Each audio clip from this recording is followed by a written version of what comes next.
Bonjour à tous, l'heure de départager les textes en compétition pour le prix des lecteurs 2024 est enfin arrivée. Comme chaque année, la bibliothèque municipale organise cet événement.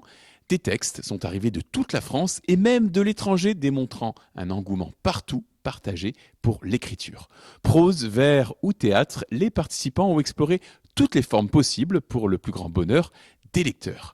Et pour cette édition, nous vous proposons une émission dédiée avec Mathieu Pietri, premier adjoint au maire, et Émilie Giliano, la directrice de la bibliothèque, que nous retrouvons en duplex de la bibliothèque. Mathieu, Émilie, bonjour. Bonjour Bernard. Bonjour. Émilie, disons tout d'abord que l'important était de participer pour cette édition. Oui, tout à fait. Le thème de cette édition était évidemment un hommage aux Jeux Olympiques et on a utilisé la célèbre citation de Pierre de Coubertin. Mathieu, 2024 a été l'année de tous les records. Le prix des lecteurs connaît un succès qui croît d'année en année. Parlez-nous de cette édition. Oui, pour cette 14e édition, une participation exceptionnelle avec plus de 38 textes envoyés, dont 9 hors catégorie, hors concours, et un rayonnement également national et international, puisqu'on a eu cette année des candidats qui viennent du Burkina Faso.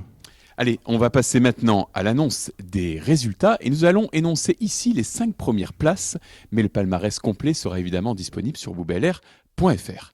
Et nous allons commencer par le participant arrivé 5e.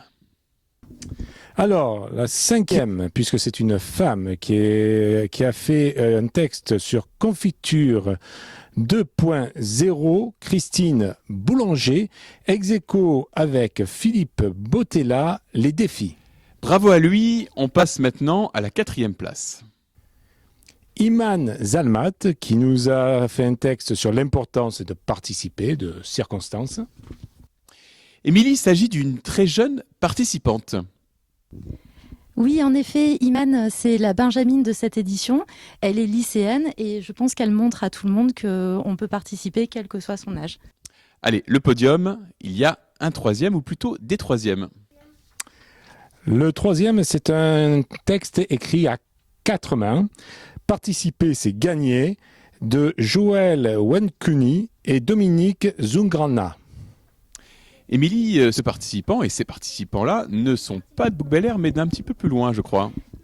Il est légèrement plus loin, c'est notre participant du Burkina Faso. On est vraiment ravis qu'il arrive en 3e position. Allez, annonçons à présent le second. Venir au monde de Marie Fauché. Émilie, pouvez-vous nous en dire plus sur ce texte ? Oui, Marie Fauché nous a offert un texte, une pièce de théâtre, une scène de théâtre sur fond de climato-scepticisme et en même temps elle a réussi à nous livrer un texte plein d'optimisme et plein de confiance pour les générations futures. Allez, le suspense a assez duré, découvrons le lauréat ou plutôt la lauréate qui est une bouquaine. La première est Catherine Nugne, qui a fait un texte sur l'important, c'est de participer. Émilie, la lauréate, s'est inspirée de son expérience personnelle pour écrire ce texte. Oui, Catherine Nugne a écrit un texte sur l'importance de la lecture dans sa vie et surtout du partage de la lecture avec toutes les générations et notamment les jeunes générations.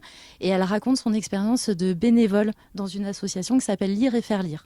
Allez, félicitations à tous les participants. Mathieu, pouvez-vous nous dévoiler le thème de la prochaine édition ? Alors, on va coller à l'actualité. Pour célébrer les 50 ans de la mort de Marcel Pagnol, on a choisi pour cette 15e édition du prix des lecteurs un extrait du livre du château de ma mère. Même après des années, ce passage est gravé dans ma mémoire, tout un programme.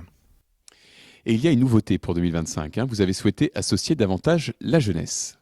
Grande nouveauté pour cette 15e édition également. La bibliothèque lance un prix des jeunes lecteurs ouvert de 9 à 14 ans, toujours sur le thème Marcel Pagnol. Mais l'œuvre, l'écrit devra débuter par la phrase de La gloire de mon père. C'est un mercredi, le plus beau jour de la semaine. Ça, étant adolescent, enfant, on n'en a jamais douté. Donc, c'est un mercredi, le plus beau jour de la semaine. Et les participants auront jusqu'au 10 février pour envoyer leur texte à l'adresse mail de la bibliothèque de Bouc-Béliard. Tout un programme. Allez, merci Mathieu, merci Émilie et merci à vous de nous avoir suivis. À bientôt sur Book TV.